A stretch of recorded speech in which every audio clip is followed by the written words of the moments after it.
I was having a bit of a look through the new BeamNG mods, and then I came across this oddball. Recently uploaded, and then I saw that there was a bridge between these two sorts of areas. What this is an amalgamation of a whole bunch of standard in-game maps. Very interesting concept. Except for me, it kind of reminded me of old Grand Theft Auto maps, predominantly something like the San Andreas map, where it's got a whole bunch of areas with bridges connecting each other. So, let's see what this is. Oh my god, it literally has all spawn points. This is probably going to completely destroy my computer, but let's give it a try. That is an uncanny look. Through here, from like the default crossroad sorts of areas, which also we're facing the wrong way. Oh god, it's still loading in. That is taking quite a lot of effort here. Yeah, so this is, I think, normally the way you look. Is this smaller than normal? Something feels even weird off. But then, yeah, that's meant to have like the normal Italy city, not the USA city. Let's bring out something a little bit more fun to enjoy today. So let's head down towards here and see what happens. Maybe they didn't take the entire map, but only took parts of the map, because now we're going into the tunnel, which is usually, I believe, is followed by a roundabout, which, no, the roundabout is still here. What is up with that big bridge over there? What the hell? Is that where I go? Let's go down to the water. I know that we go this way. Oh, that's weird. Oh my god, why am I getting such a bad frame rate? My computer is struggling. Oh my goodness. Here's usually, so the dockyards are around there, and then it just runs into floating bridge. Great. My hopes of following the jetty across, it hasn't really worked out for me. So let's cheat and free cam. Oh, okay, so they get very close to each other. Okay, so we have the normal, I should say, road here that kind of just disappears into the nothingness. Is it just the two? Nope, there's also USA and Johnson Valley. Johnson Valley is huge. I'm not entirely sure how they've done this, but what they probably did was merge a whole bunch of things. Oh, no, that's weird. Oh, that's very weird. I don't know how I feel about that. Don't actually know what they've done here, because this is clearly a terrain. As I can see, it has the normal seam lines that you get with the way terrains work. Does this, oh wait, no, that's like the edging of the Utah map. So what is this road? I think, oh god, okay, if you go too high, you hit water. This is the end of the road? No, that's the beginning of the road. Oh god. I keep hitting water. So they could have made a bridge tunnel thing here and then made the tunnel go all the way through. God damn it. Which is what they do in the normal game, because clearly what they've done here is they have painted a invisible part here, which is how I would probably do it. And then coming out of there, yeah, you can see that we do have the rest of the map here, but what? Why? Oh, weird draw distance artifact. That is strange. I'm surprised that they didn't try to edit these and then jank it down to here. I'm not actually, I don't know how they made this mod, to be honest. But yeah, so this is the idea I was talking about. This is the normal height map, so this would be the default terrain. And then these parts here are actually just 3D objects. Very plain and simple. So I want to do a run, the full Johnson Valley run. Only one thing, this car is a bit slow. So, let's go with something a little more brutal. Oh boy, yep, I had forgotten how much that rear end loves to kick out. So going through our first area, yes, good, that has the proper void property applied to that. I don't know how they have terrain over terrain though. Maybe this is a 3D object that we're actually driving on, which would make sense because it's kind of like the edges of the world sort of thing. We shall see. There we go, we've reached the other side of that. Now we're definitely underwater here. Can we? No, we can't touch it. Oh, hello. Frick. As I said, oh, clean. Oh, it was a clean break. Now going under a corner of the Utah map, which I can see underneath now. Really weird things happening. Going past now the exit there, the Johnson Valley fuel station, world popping in. Oh, okay, it looks like we have a bit of access here to No. Oh, so this is like usually an inaccessible area. I could see what they've done here. That's a choice. Okay.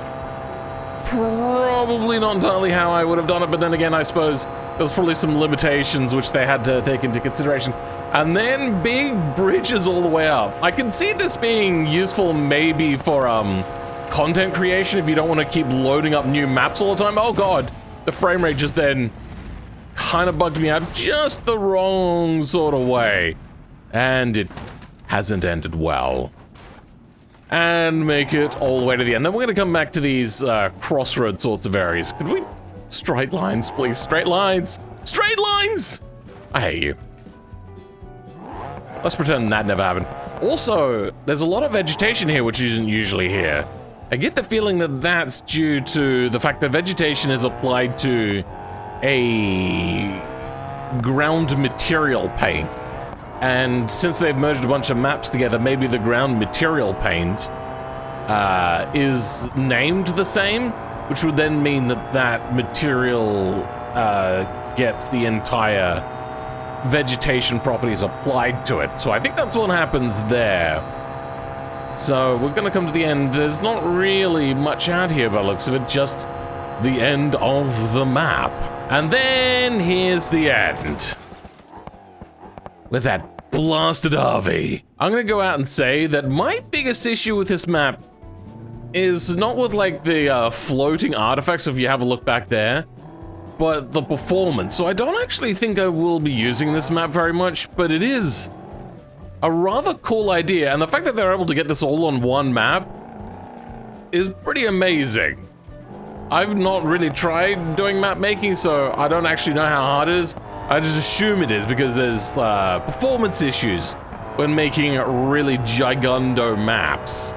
All right, let's take it a little bit easier around here. I don't want to fall off. Look at that. My driving ability is amazing. I stopped on a dime. Where's that go? That just takes you back down. That's fine. Coming up on just basic arse road stuff from in-game. Takes us to the toll road. Okay, I mean, why to the toll road? You'll probably be able to delete these things and then just somehow attach onto the end here, probably. Because these are just 3D assets. Maybe it deletes too many things and they just wanted to pump it out, which is fair enough, I suppose. At the end of this, there's usually just some sort of bulbousy cul-de-sac with a thing in the middle. It's a little bit disappointing that there's nothing over here. But this, I think, by the looks of it, leads to somewhere. So they have done some editing of the map, and then... oh, okay, so he's used an in-game mechanic that allows you to create roads. It's not perfect, and oh boy, is it not perfect here. But you can't really blame that on him. They probably don't know how to 3D model. Where else does it join? Oh, we've got another connection here as well. Let's go check this out. And we're going to follow, so this is the same bridge, is it? Oh, so they've repurposed the bridge. So they do know how to edit assets. Maybe that stuff is a part of a prefab of that other bit of road that I was saying you should have tried to connect onto. Or maybe this is a work in progress, maybe. You know what? Let's have a look. It is set as experimental, so I mean, there's only as much as I can say about that. For me, this is kind of usually as far as I go. I don't usually go any further than this. Yeah, some texture issues, but that's fine. Come around here. Yeah, I just don't remember this part of the map at all. Now, there's a few textures missing here and there, but that's the sort of thing that takes a little bit of time to work out. I'm just surprised that they got such high resolution on the map height map. If you know what I mean, the terrain's height map, that's probably a easier way of explaining it. Anyway, I've not really spent a whole lot of time on Utah, but that's because they've not really done anything to Utah. It's all fairly bog standard. I feel that they could have potentially put something for this bridge here, fix it up, and then give an exit out here, because yeah, the mystery of the thing, that looks weird. Is there, wait, two bridges here? I think they may have made an oopsie here. I think they had the same idea. As I can see, yeah, This is duplicated. So it seems that they had the same idea I did. They may also want to get on top of this grass issue. I know exactly what's happened here, but it's like, it's way too complicated to explain. It has to do with the fact that grass is not one grass per image, it's multiple. It's a whole weird thing. We'll just skip that. This is not something I was expecting. Is it because I'm on Johnson Valley? No, wait. This has been working. Why is it broken on this map? What the hell? Anyway, let's finish this. Oh my goodness, the road. Okay, some things are a little funky around here. But yeah, I mean, it's worth having a look. This is there was 2 of that side as well. I mean, I still would suggest giving Silly Goose's map a try. It's fun and interesting. Okay, there is too many duplicates of things. This bridge is fine though. This is probably something that they could use of that broken part. But yeah, you can go download it. It's on the repository. Don't expect it to be perfect. For now, I think what they've done is they've just done to me and said, you know what, it's for fun. Enjoy yourself. But for now, I would like to thank my channel members, and that specifically includes the Rogue Tick, the Carrion Priest, for being a top tier channel member. For the rest of you though, I'll catch you all next time. Goodbye.